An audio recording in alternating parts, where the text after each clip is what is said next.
güzel, kim güzel, kim güzel? Asal, asal, kim asal? Kim Hasan? Güzel, güzel, kim güzel? Kim güzel? Asal, asal, kim asal? Ya bakma sana karıp bakkanda, etrafımda derya gibi yakkanda, kaşlarını kayta kayta atkanda, yüreğinge aşka otu yakkanda. Güçlerden güzellerini izleme, ayağımı harlap onu azizleme. Harmağıga ilinip sen muzluma, bəxtin uydu özgü bəxtni közlüme. Güzel, güzel, kim güzel? Uyda ayağım güzel. Asal, asal, kim asal? Yukti halalım. Güzel, güzel, kim güzel? Uyda ayağım güzel. Asal, asal, kim asal?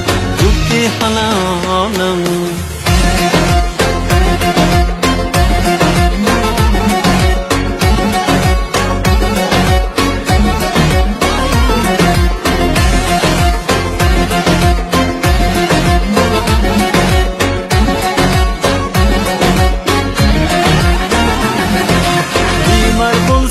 Etrafımda pervane, şifatilep kılar dua şükrane.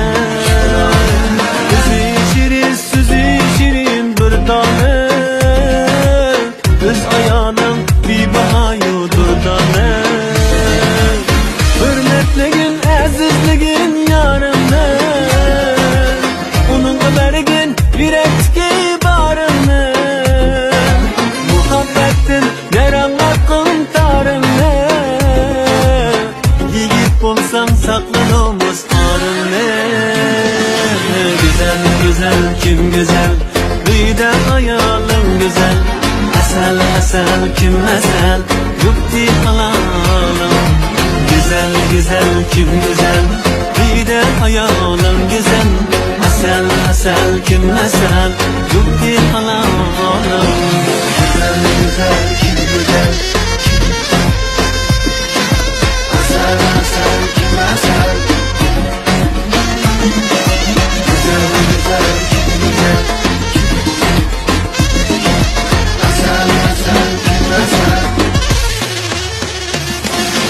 Güzel, güzel, kim güzel? Uyda ayağım güzel. Asal, asal, kim asal? Yukti halalım. Güzel, güzel, kim güzel? Uyda ayağım güzel. Asal, asal, kim asal? Yukti halalım.